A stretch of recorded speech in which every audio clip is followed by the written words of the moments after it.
Shalom, shalom à tous. Ici Prince Tamo. Shalom, shalom, bonjour, bonsoir. Ici Prince Tamo. Ce soir encore, je viens vous apporter la parole du Seigneur. Alors que je continue avec l'enseignement ou le partage que nous avions titré « Après ces choses ». Après ces choses. Et je vous propose ce soir la troisième partie. Comme je n'ai cessé de le dire depuis la première partie, cet enseignement c'est atypique pour moi, vu la façon dont il se déroule et les diverses directions qu'il prend. Mais je me réjouis de ce que le Seigneur se sert de ses paroles pour bénir quelqu'un, édifier quelqu'un, encourager quelqu'un et faire du bien à quelqu'un. Et je crois que ce soir encore, il n'en sera pas différemment des deux précédentes fois. Donc je parle d'après ces choses, troisième partie ce soir, alors que je lis pour vous Genèse chapitre 17, plutôt chapitre 19, verset 17. Genèse chapitre 19, verset 17. Un seul verset pour commencer ce soir. Genèse chapitre 19, verset 17. La Bible dit « Après les avoir fait sortir, l'un d'eux dit « Sauve-toi pour ta vie.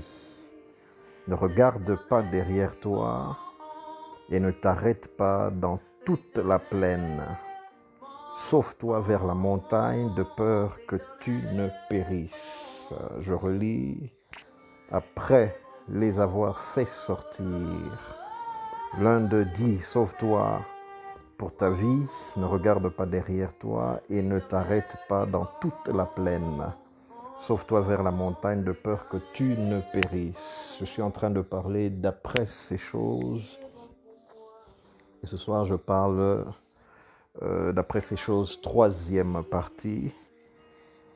Comme je n'ai cessé de le répéter depuis la première partie, dans la vie, il y a des avant et dans la vie de toute personne, homme ou femme, peu importe la couleur de votre peau, peu importe là où vous vivez, il y a des avant et il y a des après. Et nous avions rajouté que Dieu est celui qui détermine les changements des temps, les changements des circonstances, notre passage d'un avant à un après. C'est Dieu qui détermine ces choses. C'est pourquoi la Bible dit qu'il est le maître des temps et des circonstances. Il maîtrise les temps par lesquels nous passons. Il maîtrise les circonstances et leur succession dans notre vie. C'est Dieu qui en est le maître. C'est Dieu qui en est au contrôle. Il y a des avant, il y a des après. Et c'est Dieu qui maîtrise, c'est Dieu qui contrôle ces choses. Le passage que je viens de lire pour vous, pour la petite histoire, il s'agit de Lot qui est établi avec sa famille à Sodome. Il y vit depuis un certain temps. Et la méchanceté des hommes et des femmes de Sodome est tellement grande, dit la Bible, que Dieu décide depuis le ciel qu'il va détruire la ville de Sodome ou les villes de Sodome et de Gomorrhe. Il décide qu'il va détruire les villes de Sodome et de Gomorrhe. Et il envoie 2 anges en direction de Sodome et de Gomorrhe pour aller détruire ces 2 villes. Lorsque les anges arrivent, je suis en train d'aller rapidement, lorsque les anges arrivent aux portes de Sodome, ils y trouvent Lot, ils y voient Lot. Ils y rencontrent Lot qui... parce que vous allez devoir m'excuser, il y a des bruits de fond, des gens qui klaxonnent à côté. Mais c'est ça la difficulté de la technologie en nos jours. Donc je dis que ces anges arrivent, aux portes de Sodome et de Gomorrhe et ils y rencontrent Lot. Lot les accueille chez lui à la maison, il leur fait un festin, comme dit la Bible. Et pendant que ces gens sont en train de manger et de converser avec Lot, la Bible dit les gens de Sodome apprennent que deux jeunes gens sont entrés dans la maison de Lot et ils se rassemblent à la porte de Lot, les hommes, les femmes, les grands et les petits, les vieux et les jeunes. Et ils disent à Lot, nous avons vu deux hommes entrer chez toi, fais-les sortir afin que nous les connaissions. En fait, lorsque vous entendez cette phrase qui dit « fais-les sortir afin que nous les connaissions », ces hommes n'étaient pas en train de parler de faire leur connaissance, c'est-à-dire apprendre leur identité, qui ils sont, d'où ils viennent, etc. Ces hommes, lorsqu'ils disaient « afin que nous les connaissions », ils étaient en train d'insinuer afin d'entretenir avec des rapports sexuels. Souvenez-vous que les hommes de Sodome et de Gomorrhe étaient pervers. C'est de là que sortent des termes comme la sodomie. C'était des hommes pervers, ils étaient versés dans des rapports humains contre nature, dans des rapports vraiment ignobles et abominables. Et ils disent, fais sortir ces deux hommes afin que nous les connaissions. D'ailleurs, la preuve pour vous confirmer ce que je viens de dire, Lot leur suggère, il dit, j'ai dans ma maison deux filles vierges qui ne connaissent pas d'homme, je les amènerai vers vous. Mais ces hommes refusent deux jeunes filles vierges qui leur sont offertes et ils choisissent plutôt qu'on leur fasse sortir ces deux hommes. Bref, pour la petite histoire, les anges du Seigneur font entrer Lot dans la maison rapidement et ils frappent ces gens d'aveuglement. Et ils sont confus à la porte, ils ne savent plus retrouver la porte de la maison. C'est ainsi que ils survivent à cet incident. Après cela, ils disent à Lot, nous avons été envoyés ici pour détruire la ville. Demain matin, à la première heure, tu devras prendre ta femme, tes enfants et tous les membres de famille que tu as dans la ville et vous devrez partir de la ville parce que nous allons la détruire. Vous devez sortir avant que la ville ne soit détruite. Et c'est là, le lendemain matin, que les anges diront à Lot et le presseront à partir ainsi que sa famille parce que la Bible dit qu'il tardait, il traînait les pas, lui et sa famille traînaient les pas pour partir. Et ces anges viennent lui faire pression en disant partez rapidement. Et nous arrivons au verset 17 où la Bible dit après les avoir fait sortir, l'un d'eux dit, sauve-toi pour ta vie, ne regarde pas derrière toi et ne t'arrête pas dans toute la plaine. Sauve-toi vers la montagne de peur que tu ne périsses. Et c'est ce que l'un d'entre eux dit, et c'est ce passage qui m'intéresse. Après les avoir fait sortir, il lui dit, sauve-toi pour la vie, pour ta vie. Je voudrais parler de 4 instructions que ces anges ont donné à Lot et essayer de vous donner une interprétation spirituelle de ces 4 instructions. Sauve-toi pour ta vie. Ne regarde pas en arrière. Ne t'arrête pas dans la plaine. Et sauve-toi vers les montagnes. Ces 4 instructions, quelles sont leurs compréhensions, leur implication spirituelle? Quelles sont leurs interprétations spirituelles? C'est de cela que j'aimerais vous parler dans les quelques minutes que j'ai avec vous ce soir. La première instruction dit « Sauve-toi pour ta vie ».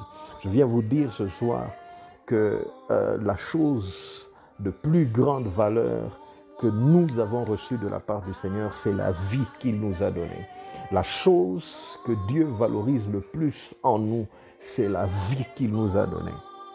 C'est pourquoi Jésus pouvait dire dans Jean chapitre 10, au verset 10, le voleur ne vient que pour dérober, détruire et égorger. Mais moi, je suis venu afin que mes brebis aient la vie. Je suis venu avec un objectif, avec une mission, c'est que mes brebis aient la vie. La chose la plus importante que Dieu nous a donnée, c'est la vie. La chose la plus importante qu'il nous donne, c'est la vie. La chose la plus importante qu'il poursuit en nous, c'est que nous ayons la vie. C'est la raison pour laquelle Christ est venu. C'est la raison pour laquelle il est mort crucifié sur une croix et c'est la raison pour laquelle il est ressuscité pour aller s'asseoir à la droite du Père. il n'est pas venu pour faire des miracles. Il n'est pas venu pour guérir les malades. Il n'est pas venu pour changer l'eau en vin. Il n'est pas venu pour marcher sur les eaux. Il n'est pas venu pour faire tous ces signes et tous ces prodiges. Il est venu avec une mission, c'est que vous et moi ayons la vie. Dieu accorde une grande valeur, de l'importance à notre vie. Et vous devrez accorder la même valeur et la même importance à ce à quoi Dieu accorde de la valeur. Il serait insensé pour vous de négliger quelque chose à laquelle Dieu accorde de la valeur, de ne pas accorder de la valeur aux mêmes choses que celles auxquelles Dieu accorde de la valeur. Il dit, je suis venu afin que tu aies la vie et que tu aies la vie en abondance. Quelqu'un est en train de dire, donnez-moi un autre exemple, prouvez-le-moi. Je vous donne un autre exemple. Lorsque, dans l'histoire de Job, lorsque Satan commence à avoir ses échanges avec le Seigneur, déjà au chapitre 1, au sujet de Job, et que Dieu, il dit à Dieu, non, est-ce que Job te craint pour rien? Est-ce qu'il te sert pour rien? N'est-ce pas parce que tu l'as béni et parce que tu l'as entouré d'une muraille de protection? Mais si tu touches à ce qu'il a, il va te maudire en face. Dieu lui permet d'aller toucher à Job, à ce qui appartient à Job, mais il lui dit, mais tu ne toucheras pas à sa vie. Et lorsque vous arrivez au chapitre 2, le verset 6, après que Job a détruit toutes les affaires de Job, il a détruit son troupeau, il a tué ses fils, et ses bergers, etc. Il revient vers le Seigneur, il dit peau pour peau. C'est ça qu'il dit à Dieu. Dieu lui dit, ok, touche à sa santé, mais ne touche pas à sa vie. Dieu accorde de la valeur à votre vie. Dieu vous veut vivant. Pas seulement dans cette vie, mais vivant éternellement après cette vie avec lui. Et c'est ça, c'est un point important que je voudrais ajouter. Dieu vous veut vivant et pas seulement vivant sur cette terre, pas seulement vivant dans ce monde, mais aussi vivant avec lui éternellement après cette vie terrestre.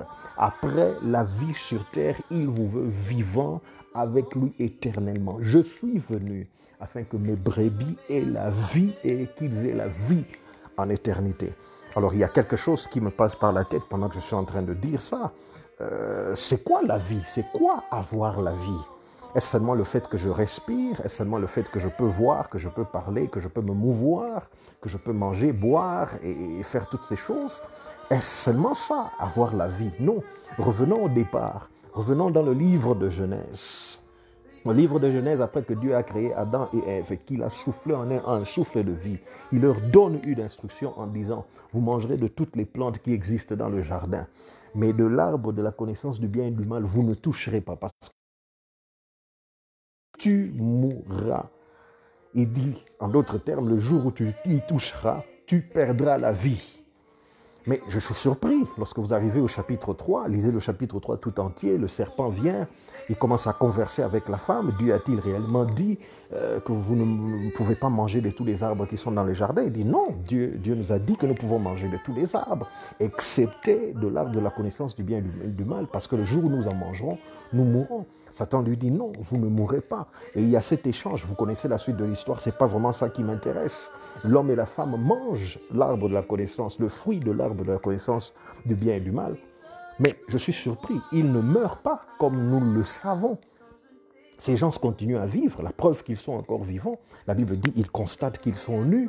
Ils vont se faire des sortes de pagnes, des sortes de couvertures, des sortes de vêtements avec des feuilles d'arbres et tout ça. Ces gens sont encore vivants.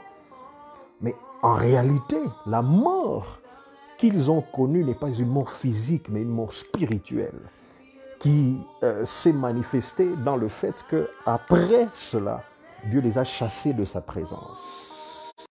Mort en réalité, c'est être loin de la présence du Seigneur. La vie, en réalité, c'est être connecté au Seigneur, c'est être attaché au Seigneur, c'est être en rapport avec le Seigneur. L'homme a perdu son contact, sa connexion avec le Seigneur lorsqu'il a mangé ce fruit. C'était ça la mort.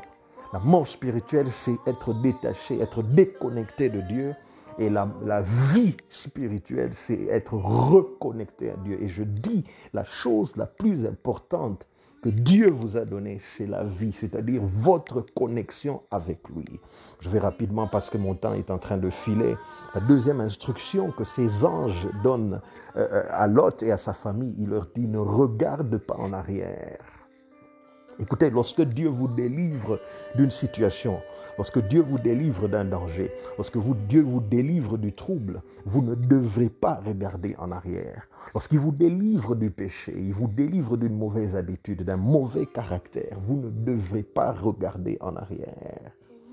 Lorsque Dieu vous délivre, vous ne devez pas garder contact avec ceux dont il vous a délivré, avec les choses dont il vous a délivré, avec les personnes même dont il vous a délivré. Luc chapitre 9, verset 62, la Bible dit, dans Luc 9, verset 62, « Celui qui met la main à la charrue et regarde en arrière n'est pas digne pour le royaume de Dieu. » Lorsque Dieu vous fait sortir d'une situation négative, ne regardez plus en arrière, que votre détachement soit total, que votre séparation soit totale.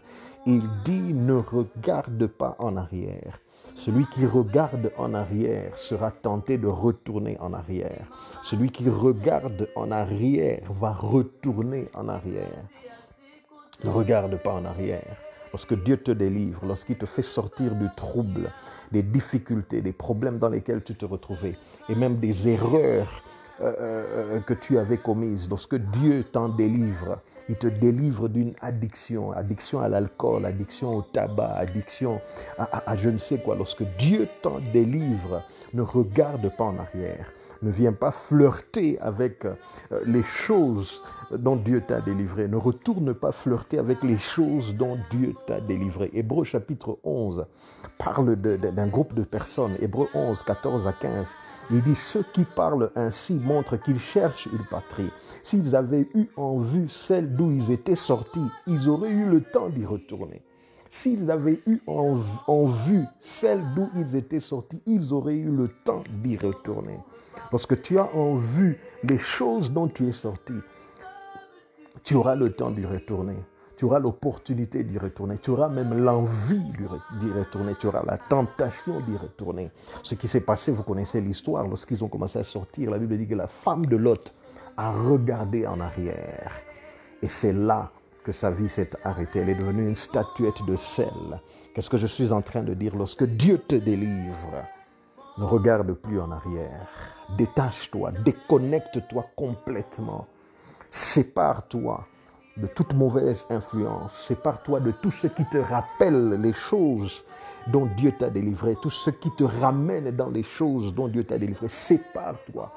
Que ta séparation soit complète et totale. Coupe tous les liens possibles. Il dit ne regarde pas en arrière. La troisième instruction que l'ange lui donne, c'est ne t'arrête pas dans la plaine. Ne t'arrête pas dans la plaine. Maintenant, pour que j'explique bien ce qu'il entend par ne t'arrête pas dans la plaine, je vais devoir vous ramener un peu au début de l'histoire de Lot. Comme vous savez, au chapitre 12 de Genèse, Dieu appelle Abraham en lui disant « Sors de ta patrie, sors de la maison de ton père, va dans le pays que je te montrerai. Là, je rendrai ton nom grand, je te bénirai, je ferai de toi une grande nation, etc. Je bénirai ceux qui te béniront, je maudirai ceux qui te maudiront, etc. » Abraham sort. Lorsqu'Abraham part, dans Genèse chapitre 12, la Bible dit « Lot, son neveu, partit avec lui. » Et lorsque vous arrivez au chapitre 13, au début du chapitre 13, Dieu a commencé à bénir Abraham, il a commencé à faire prospérer Abraham, il a commencé à faire croître son troupeau, plutôt. Mais l'histoire ne s'arrête pas là. Lot aussi, qui est parti avec Abraham, qui s'est attaché à Abraham, qui a suivi Abraham, quelque part bénéficie des promesses d'Abraham. Lui aussi, la Bible dit, a des troupeaux, il a des serviteurs, lui aussi est prospère, lui aussi est béni. C'est cela la force de la connexion divine, de l'attachement à des hommes et à des femmes de promesse. Ce n'est pas vraiment ça mon message pour ce soir. J'en parlerai certainement une autre fois, mais lorsqu'on s'attache à des personnes dont les grâces sont contagieuses, on commence à en bénéficier, on commence à couler dans les mêmes grâces, on coule dans les mêmes bénédictions. Ce qui leur arrive commence à nous arriver. Bref, ce n'est pas, encore une fois, ce n'est pas ça mon histoire, mais la suite de l'histoire dit que les troupeaux ou les bergers de Lot ont eu une dispute avec les bergers d'Abraham. Et lorsque la dispute est remontée jusqu'à leur patron, c'est-à-dire à Abraham et à Lot, Abraham dit à Lot, il dit, écoute, nous sommes frères, nous sommes de la même famille, nous n'allons pas nous disputer pour des troupes. Le pays est grand. Choisis où tu veux aller. Si tu vas à gauche, j'irai à droite. Si tu vas à droite, j'irai à gauche. La Bible dit au sujet de Lot que Lot a levé les yeux. Maintenant, j'aimerais que vous compreniez, lorsque la Bible dit que Lot a levé les yeux, la Bible parle des yeux physiques, des yeux naturels. Genèse chapitre 13, versets 10 à 11, la Bible dit Lot leva les yeux et vit toute la plaine du Jourdain. Il vit toute la plaine du Jourdain. Il leva les yeux physiques, les yeux naturels, et vit toute la plaine du Jourdain qui était entièrement arrosée avant que l'Éternel eût détruit Sodome et Gomorrhe. C'était jusqu'à Tsoar, comme un jardin de l'Éternel, comme le pays d'Égypte. Lot choisit. Après avoir levé les yeux naturels, il fit un choix. Sur base de sa perception naturelle, sur base de ce qui paraissait correct. C'est pourquoi lorsqu'il sort de Sodome, déjà, après avoir fait ce choix-là, c'est comme ça qu'il se retrouve à Sodome, dans la difficulté qui va s'en suivre, etc., et la destruction qui vient s'abattre sur Sodome. Lorsqu'il sort cette fois-ci de Sodome, l'ange l'instruit expressement en lui disant « Ne t'arrête pas dans la plaine ». C'est-à-dire, cette fois-ci, maintenant que le Seigneur t'a délivré d'un choix que tu avais fait sur base de tes sens, sur base de ta compréhension humaine, sur base du sens commun, ce qu'on appelle en anglais le common sense. Maintenant que Dieu t'a délivré de ton choix fait sur base de ton sens, de ta compréhension humaine, de ton choix humain, sur base de ce que tes yeux voyaient, ce que tu entendais, ne va pas recommettre la même erreur. Lorsque Dieu vous délivre, rassurez-vous que les choix que vous faites après sont des choix inspirés par Dieu et pas des choix conduits par la chair. Quand je parle de la chair, je parle de vos sens, par ce que vous voyez, par ce que vous entendez. Parce que l'homme ne peut pas tout voir. Les yeux physiques ne peuvent pas tout percevoir. Ils ne peuvent pas voir l'avenir. Ils ne savent pas prédire. Lorsque Lot a regardé vers Sodome, la plaine était verte et arrosée. La Bible dit que c'était avant que Dieu ne détruise Sodome et Gomorrhe. Ses yeux physiques, sa perception humaine ne pouvait pas voir ces choses. C'est pourquoi l'ange lui dit, ne t'arrête pas dans la plaine. C'est-à-dire, ne fais pas un autre choix basé sur ta chair, basé sur tes sens, sur ce que tu vois, sur ce que tu penses, sur ce que tu comprends. Cette fois-ci, consulte le Seigneur. Cette fois-ci, que ton choix soit inspiré de Dieu. C'est ça que l'ange est en train de lui dire en d'autres termes. La plaine est un choix fait sur base des sens. La plaine est d'ailleurs un lieu de bataille, si vous vous souvenez. Dans la Bible, la plaine est un lieu où il y a plusieurs batailles. Les batailles se passent dans la plaine. Lisez 1 Samuel, chapitre 17, verset 3. Lorsque les Philistins viennent camper contre l'armée d'Israël, la Bible dit que leur armée se tient sur une montagne, l'armée d'Israël se tient sur une autre montagne, et au milieu d'eux, il y a la plaine. D'autres versions disent qu'il y a une vallée. Au milieu d'eux, il y a la plaine. Et la bataille entre Goliath et David se fait dans cette plaine-là. La plaine ou la vallée est le lieu de la bataille. Il lui dit, ne t'arrête pas dans la vallée, ne t'arrête pas dans la plaine. Ne t'arrête pas dans la plaine. Je vous donne un autre exemple dans Exode, chapitre 17, versets 18 à 13. Lorsque les enfants d'Israël sortent d'Égypte, ils traversent la mer Rouge. Ils se retrouvent de l'autre côté, ils commencent leur voyage vers la terre promise, d'abord vers la montagne de Sinaï. Ils se font barrer le chemin par Amalek. Et lorsque le chemin leur est barré par Amalek, Moïse dit à Josué, toi va sur la plaine, va dans la vallée combattre Amalek, moi je vais monter sur la montagne, la verge de Dieu à la main. La plaine, voilà pourquoi je dis que la plaine est le lieu de la bataille. Et l'ange lui dit, ne t'arrête pas dans la plaine. Si tu fais un choix sur base de tes sens, tu vas te retrouver dans d'autres difficultés, en d'autres termes. Tu vas te retrouver dans un autre combat. Tu vas te retrouver dans une autre bataille. Ne t'arrête pas dans la plaine. Cette fois-ci, que ton choix soit inspiré et non pas poussé par ta chair, par tes sens, par ce que tu vois, ce que tu entends, ce que tu penses, ce que tu ressens. Parce que tes sens sont limités dans leur perception. La quatrième et dernière instruction, et c'est là que je vais m'arrêter pour ce soir. L'ange lui dit, sauve-toi vers la montagne. Sauve-toi vers la montagne. Quoi la montagne? La montagne est le lieu de rencontre entre Dieu et les hommes. À travers toute la Bible, depuis Genèse jusqu'à Apocalypse, les montagnes dans la Bible sont des lieux de rencontre divine, des lieux de rencontre divine, des lieux où Dieu rencontre les hommes. À travers toute la Bible, depuis la montagne de Morija, par exemple, où Abraham a rencontré Dieu, Jéhovah Jireh, où Dieu s'est manifesté à Abraham comme Jéhovah Jireh, parce qu'Abraham y avait apporté Isaac pour l'offrir comme sacrifice, et que là, Dieu a pourvu d'un agneau. Et à la montagne de Sinaï, où Dieu donne les tables, à la montagne de transfiguration, où Jésus est transfiguré et lui apparaissent Élie et Moïse. Les montagnes sont des lieux de rencontre divine. Quand l'ange lui dit, sauve-toi vers la montagne, il est en train de lui dire, va rétablir ta communion avec Dieu. Parce que Dieu vit sur les montagnes. Je dis ça au sens purement figuré, pas au sens physique et pratique. Dieu vit sur les montagnes. Je dis ça au sens purement figuré. Je dois insister là-dessus. Parce que certaines personnes risqueraient de mal me citer en disant, ah, ce pasteur Mo a dit, Dieu vit sur les montagnes. Quelle est la montagne la plus proche de là où je vis? Que j'aille pour y rencontrer Dieu. Non, quand je dis Dieu vit sur les montagnes, je dis les montagnes représentent des lieux de rencontre entre Dieu et les hommes. Ça représente des lieux de rencontre entre Dieu et les hommes.